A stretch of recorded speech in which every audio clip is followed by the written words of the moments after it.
I want to ask you, Tim Miller, real quick, just to weigh in on the politics of J.D. Vance taking a lead here, who only has the job of Vice President of the United States of America because the last guy who had that job was literally left for dead. Donald Trump's own supporters, who beat up and injured 150 law enforcement officials on the way, threatened to, quote, hang Mike Pence. So that's why J.D. Vance is there. They've come out with the normal smears and insults for anyone protesting, but it does feel like it's having the opposite of the reaction that they intend.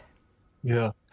And it's such an inverse of like the traditional vice presidential role, where a lot of times the vice president gets sent out to go to funerals and to comfort, and Joe Biden was like the eulogizer in chief, or the vice eulogizer in chief during the Obama administration at times. He did so many eulogies.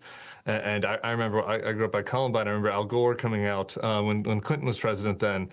And Vance, on the other hand, rather than being like playing the role of comforter, he is playing the role of troll. Like they've dispatched him to be the person that wins the argument and trolls and gets under the skin of the political opponents and attacks the media, because they're not interested in comforting the country or trying to dampen tensions. They want to escalate tensions. That's what they want. They want to, Rev Al was talking about the discipline we've seen from protesters, and thank God, and good on them, because they want to incite violence from the protesters so they can crack down more and take more state power. And so I guess, I don't know this, I don't have any inside knowledge, but I guess they've employed J.D. Vance and said, well, this person has a special skill. He's extremely off-putting and condescending and nasty, and we can send him out and try to make our opponents more irate and have him call them names, while he wags his finger at them.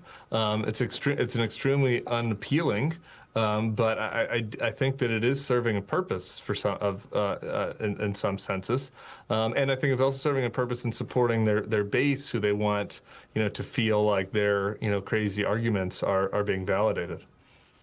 Jason, take us through this new video amplified by J.D. Vance, who we've been talking about, and tell me how it illuminates, or what it illuminates, about the use of deadly force against Renee Nicole Good.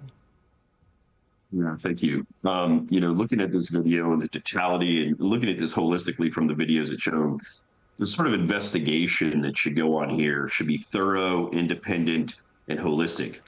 And this sort of, putting these videos out and sort of adjudicating this in the courts of public opinion, this horrifies me for federal law enforcement and also for public safety.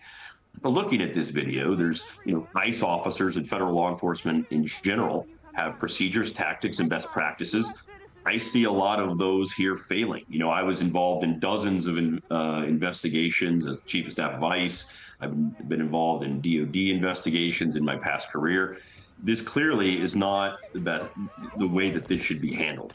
Additionally, you see an officer here that has, a cell phone in his left hand and a weapon in his right hand.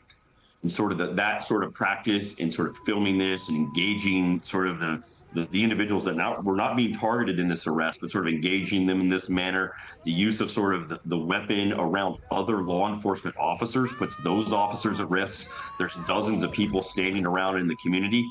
The use of force should be used and restrained, and it should be proportional to the risk that the officers are to carry out their mission. I have not heard what the actual sort of investigation that was going on in the street, but how that was being handled, there's a lot of questions, and it needs any investigation by ICE or federal law enforcement into the use of force needs to be holistic, it needs to be multi-jurisdictional, and it needs to be transparent. In my time as ICE chief of staff, we had many use of force investigations. We had death and ICE detention investigations, that there needs to be transparency. True public safety comes from that sort of accountability and procedural integrity, and that has been lost. But just let me share one more point, that this didn't happen in isolation. This shooting, to me, and the events that we're seeing in Portland and elsewhere, is predictable consequences of policy choices by the political leadership. And the administration has explicitly pushed federal law enforcement to deprioritize national security and public safety threats, prioritize volume and speed arrests, and the punitive and visualize the punitiveness of immigration enforcement. And with the authorities and power that come with our laws and that law enforcement carries out, there's great care and respect that needs to be to carry those out. And we're not seeing that with the decision making happen at the top levels of the administration.